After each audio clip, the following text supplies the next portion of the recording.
Welcome, everyone. Today, we explore the final step in the research journey, the moment when our hard earned data becomes insight, when findings become arguments, and when evidence finally finds its voice. Allow me to share my slides. From analysis to presentation. This process bridges what we've discovered with what the world needs to understand. Let's begin with week 6. Bakit week 6? With week 6, sorry. Making meaning from your research. Yes, week 6.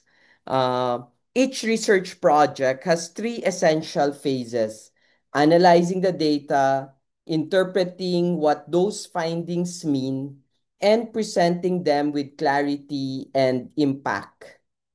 Only when these three are accomplished can our research meaningfully contribute to knowledge and practice. The most thrilling and terrifying part. Reaching analysis is both exciting and daunting. You've cleaned data, checked quality, and ensured reliability, and now the data demands interpretation. This is the moment where your study begins to speak, and you must learn to listen. So let's look at Lesson 16, Data Analysis. Data analysis is not just computation, it's interpretation, driven by the researcher's analytical mind. Whether you run statistics or build themes, your task is to uncover meaning and patterns within the evidence you collected. So, what analysis really is? Analysis goes beyond numbers and codes. It involves critical thinking, contextual understanding, and translation. Your findings do not exist in isolation. They are shaped by theory, research design, and the human experiences behind the data. So there are basically two types of analyses or two paths of analysis. Research analysis typically follows two major paths. Quantitative analysis uses statistical tools to identify relationships and trends. Qualitative analysis highlights themes, narratives, and lived experiences. Different tools, but the same goal. And what is that? Understanding. Let's look at the quantitative paths first.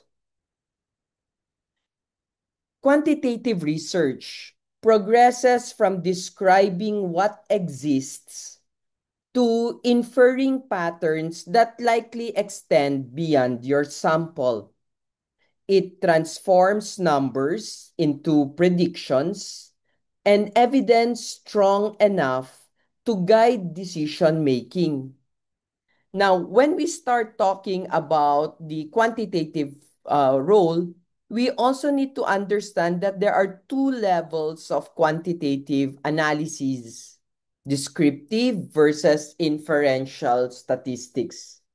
Descriptive statistics help us summarize.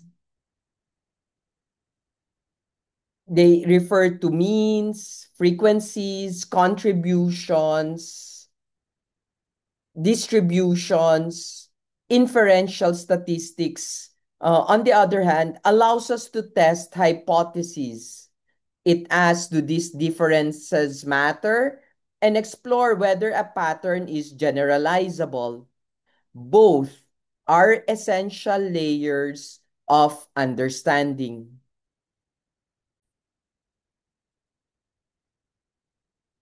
Let's look at key inferential techniques. To explore data relationships, we use correlation. To predict outcomes, we use regression. And to compare groups, we employ t-tests and ANOVA.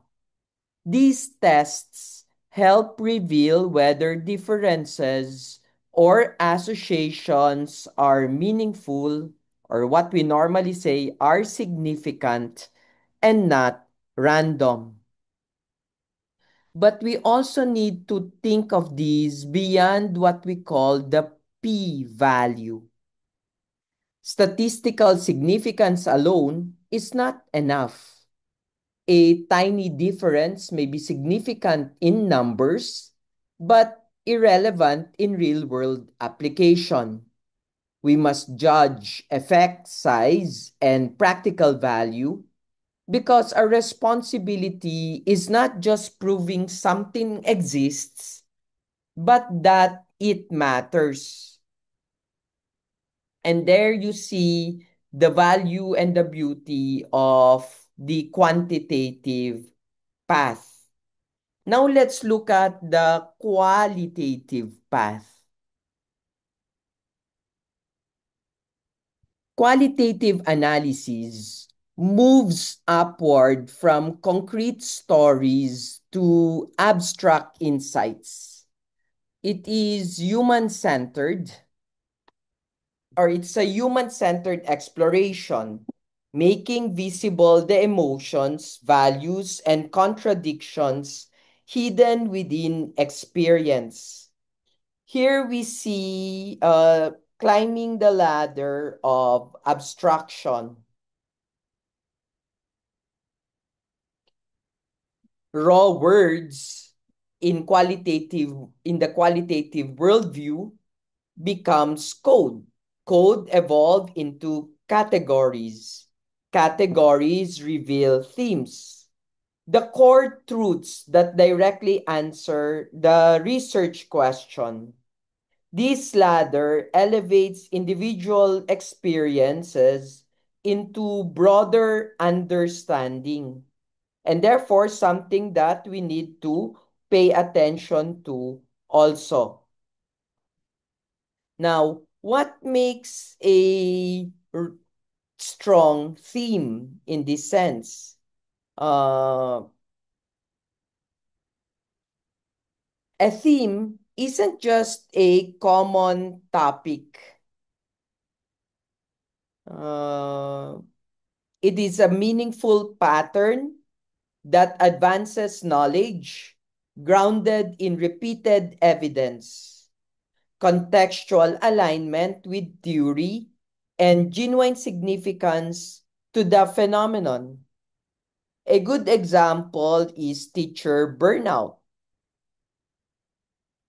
In a burnout study, themes like emotional fatigue or peer solidarity reveal more than complaints.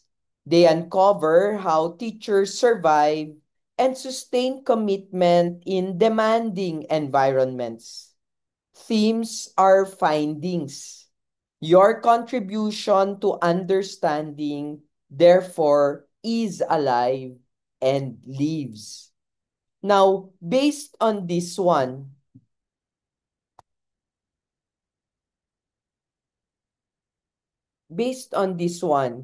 we now see how analysis is the bridge. Analysis is not the end of the process. It is the bridge connecting evidence and argument.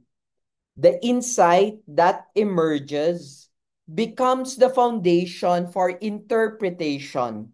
This is the next final step.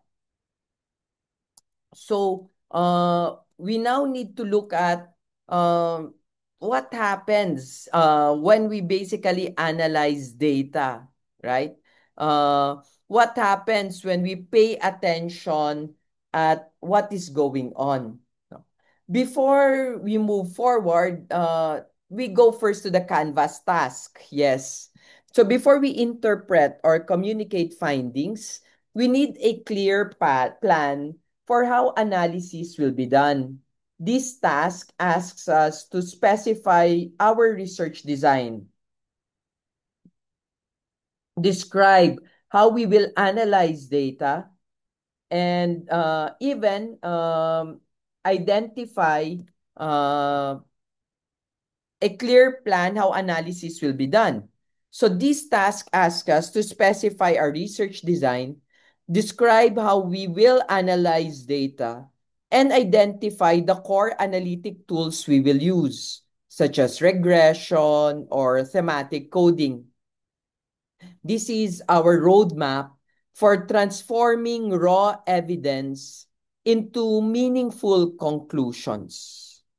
Now to lesson 17, from findings to insight. Interpretation is where the story truly emerges.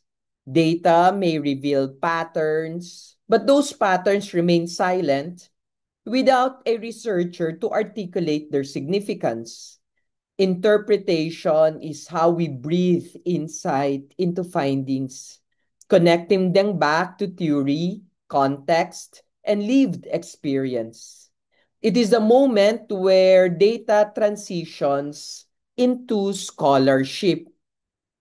And here we see the difference versus between analysis and interpretation.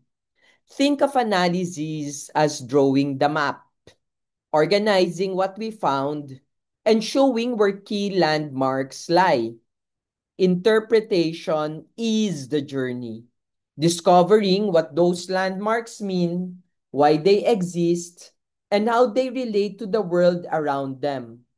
Both are necessary, but it is interpretation that leads to understanding.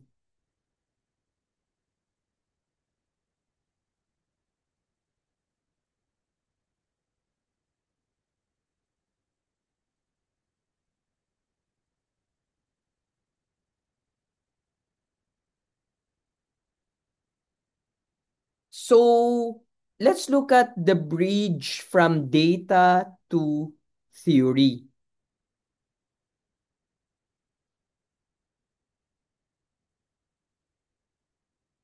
Research does not exist in a vacuum. I think that's so clear. That's why we need to do RRL.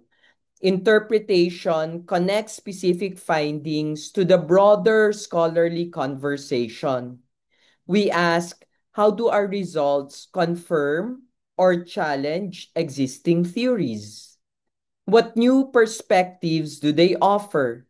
This connection elevates a study from a school exercise to a genuine contribution to knowledge. But here we see something more, the role of reflexivity, especially in qualitative research. Our own perspectives shape what we notice and how we interpret. Reflexivity means acknowledging that influence openly, not hiding from it. It strengthens credibility by showing we are aware of our lenses and honest about how they inform the insights we produce. Here we see how we need to tell the story of the findings. Interpretation requires narrative. We craft a coherent account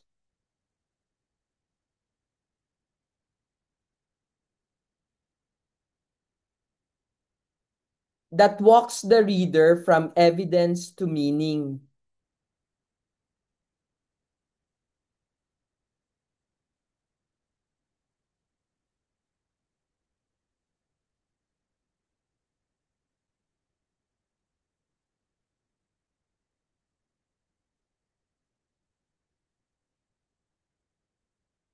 Our task is not just to present numbers or quotes, but to reveal what they tell us, what they inform us about the phenomenon that is involved.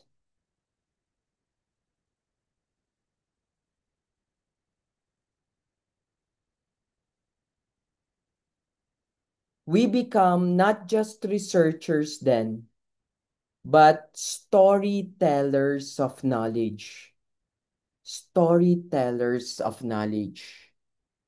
And here we see how we need to interpret quantitatively. Here, interpretation connects statistical results to real world understanding rather than simply reporting a correlation of 0.45. We explain what that number or relationship suggests. For example, how peer connection may support student well-being. It is careful, responsible language that honors both rigor and also relevance.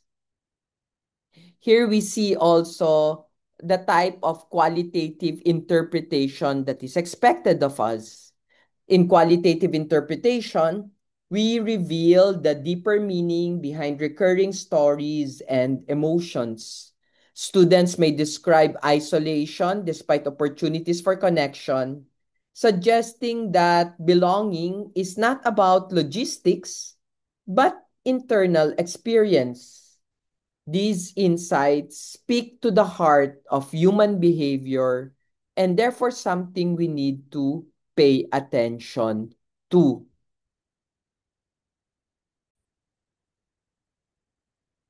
Now let's talk about avoiding common pitfalls.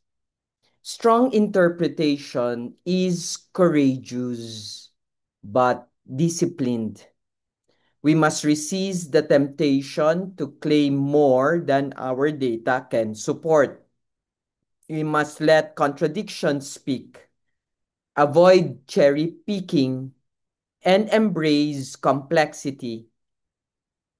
Research integrity depends on honesty, even when findings surprise us or challenge our expectations. Here we see interpretation pitfalls that we need to avoid. Overreaching claims, confirmation bias, and ignoring contradictory evidence can damage credibility and even distort truth. Our responsibility is not to make the data agree with us, but to let it speak truthfully, even when that truth is inconvenient. Your job then as researchers is to honor the data. Research is not advocacy.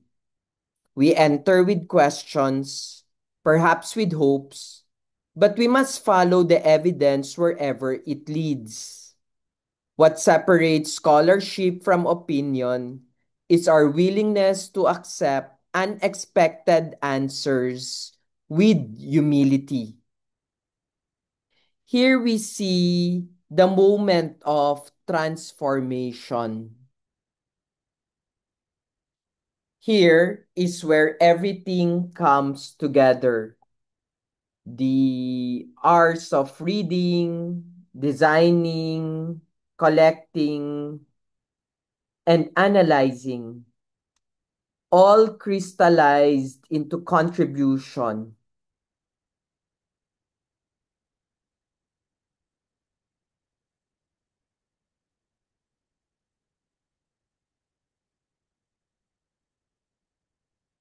Numbers become knowledge. Voices become vision. This transformation is the reward of rigorous and responsible research practice. Now let's look at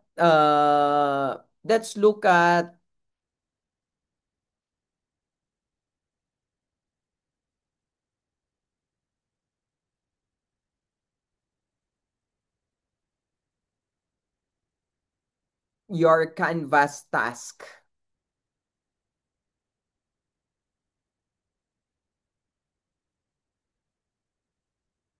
This task encourages us to practice interpretation, crafting thoughtful paragraphs that link hypothetical results to theory and literature.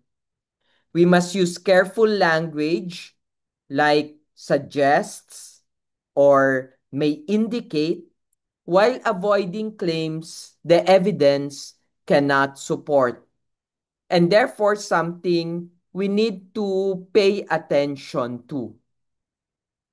Now that we're done with that, we can now move to lesson 18, the last section.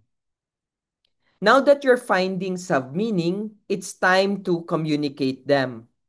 Research, as we know, should inform, persuade, and occasionally inspire. A brilliant study that remains unread contributes nothing.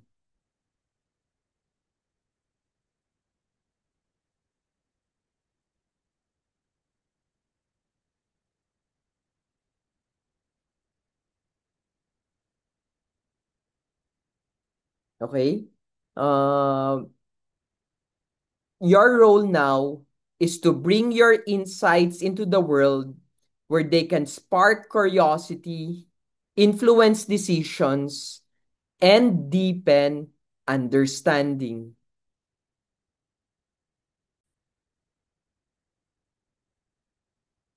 So, research that isn't communicated is only half done.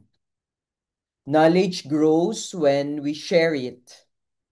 Presenting research is an act of scholarly generosity. It's a way of saying, here is what I have learned. May it help you, challenge you, or transform future work.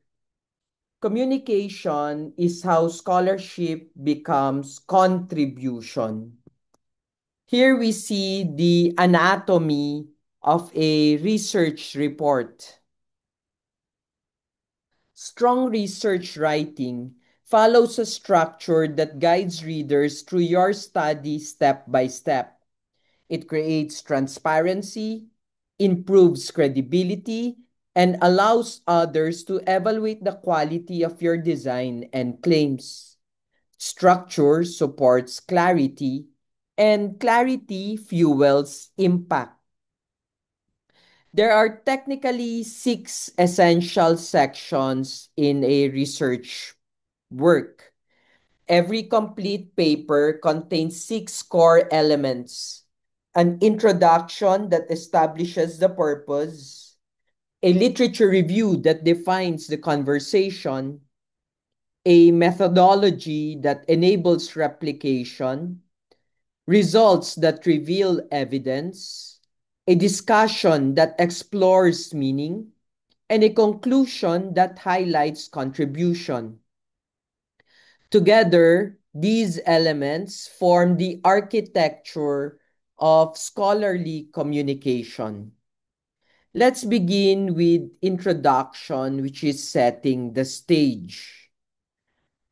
At this point, it needs to be said that these things differ from school to school, from journal to journal, but the essential processes of research remains the same. Therefore, something we need to pay attention to. Going back, the introduction of the paper must answer, why does this research matter? You begin with a compelling context, then narrow towards your specific question. A strong introduction invites the reader into the conversation and even motivates them to continue. It is here where the literature review enters the picture. A literature review does more than summarize past studies. It synthesizes them, finding patterns, exposing gaps, and revealing the theoretical foundation for your work. Your position, your stud, you position your study not alone, but as a needed voice in an ongoing discussion. Methodology is the recipe for replication. Methodology is where transparency lives. You explain how you study the problem, allowing others to follow, assess, and even replicate your approach. Clarity in design, participants, instruments, and procedures builds trust in your results. Now, speaking of results, we move now to the results section, which basically focuses on objective presentation. Here, the researcher steps back and lets the evidence speaks. It presents the data clearly and even logically without interpretation. Whether numbers or narratives, stay focused on what the research found, reserving meaning for the discussion section that is there. Now, let's look at the discussion section. In the discussion section, you demonstrate intellectual sophistication.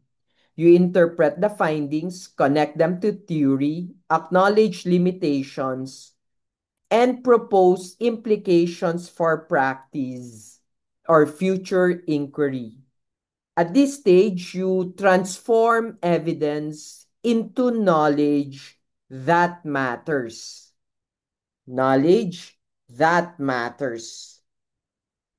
And here we move to the conclusion or the final word. A strong conclusion reminds readers of what has been accomplished so far. It synthesizes insights, underscores significance, and points toward future possibilities. Leave your audience with a sense of clarity and also a curiosity for what comes next. So, those are the sections of the paper. Now we need to focus on writing for clarity and credibility. Academic writing is not about sounding complex. It is about sounding clear. Precision and coherence allow knowledge to flow. Simplicity in this sense is not weakness. It is a sign that ideas are actually well and clearly understood.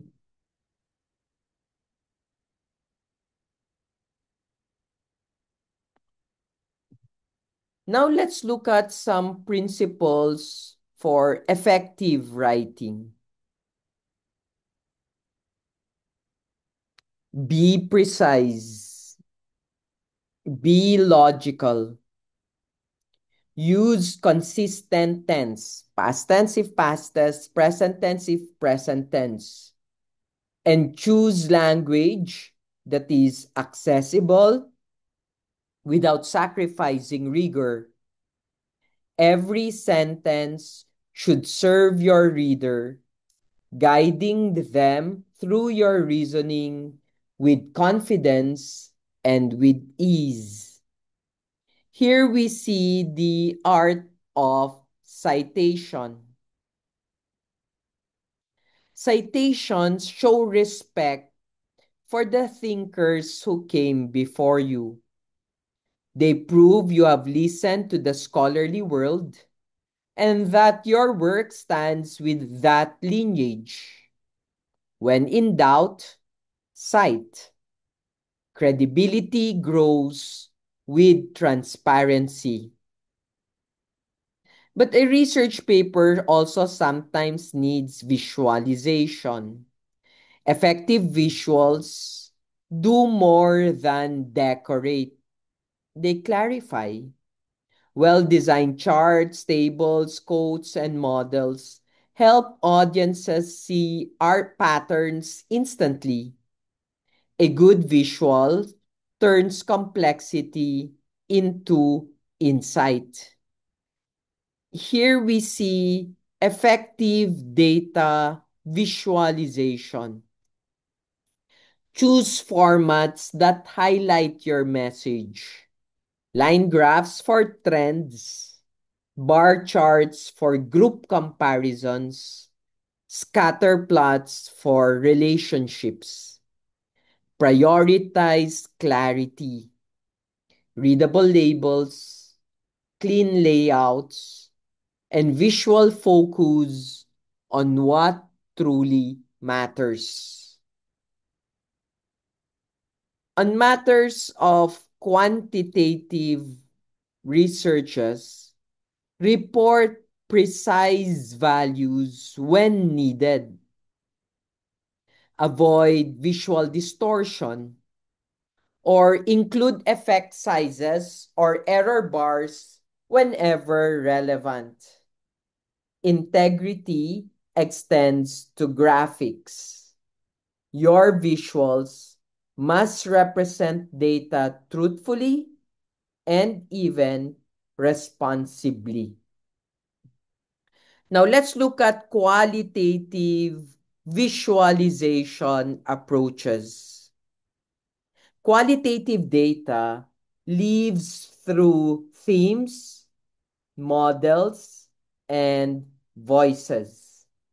Visual maps can reveal relationships between concepts, while carefully chosen quotes bring lived experience into the spotlight. This is how we honor human complexity.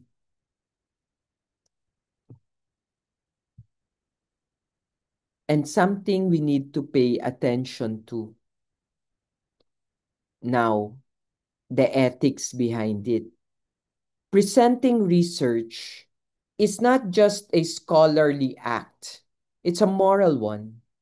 Integrity requires that we portray findings honestly, respecting participants and the truth of their stories. Here we see certain ethical imperatives in research reporting. Never manipulate visuals. Never omit inconvenient results. Always acknowledge limitations. Ethical reporting ensures that knowledge grows in the right direction toward understanding and not distortion. As researchers, we also need to have the power of humility. Humility strengthens scholarship.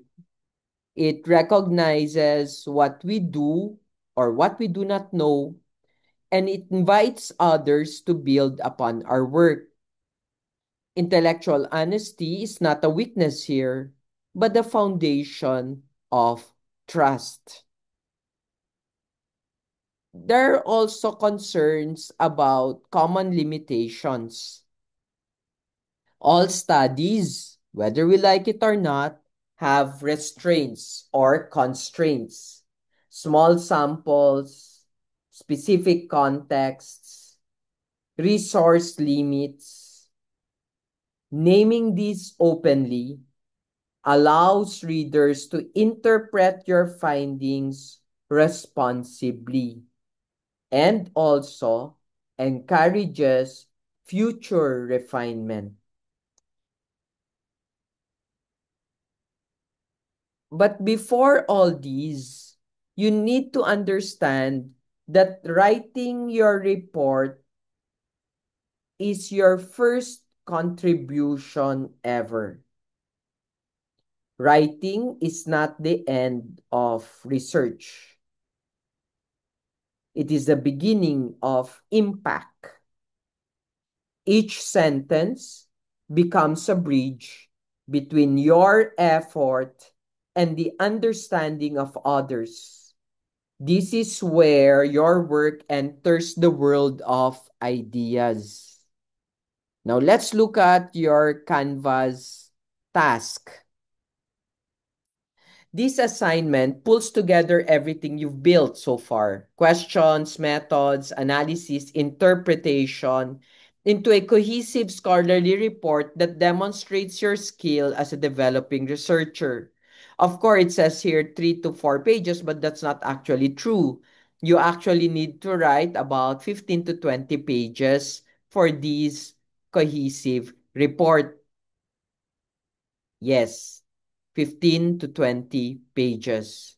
Let's look at your report components that will constitute your lesson 18 and final output. From the introduction through the conclusion, each section plays a critical role in telling the complete story of your inquiry. When structured well, your report becomes clear, persuasive, and even impactful.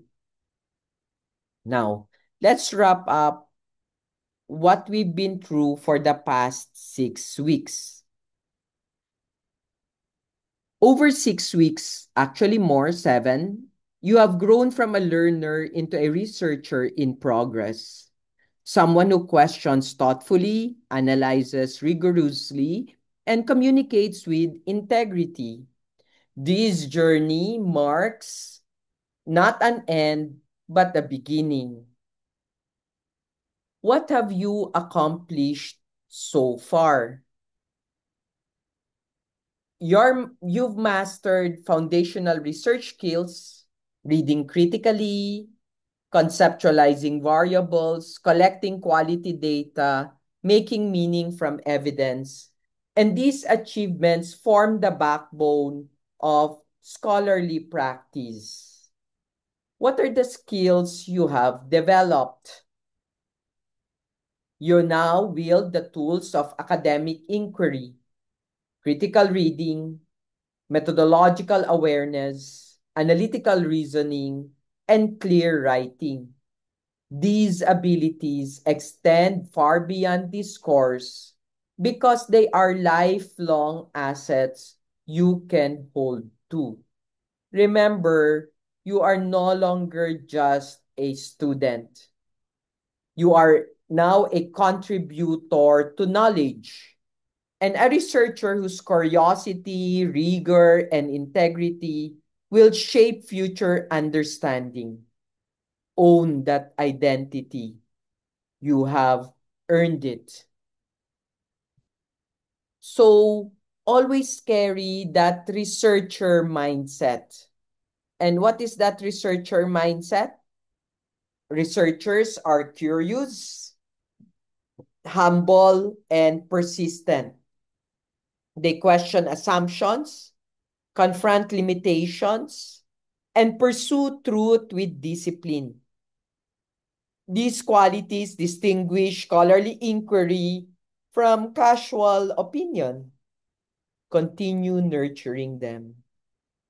Continue building on them. So, what are your next steps?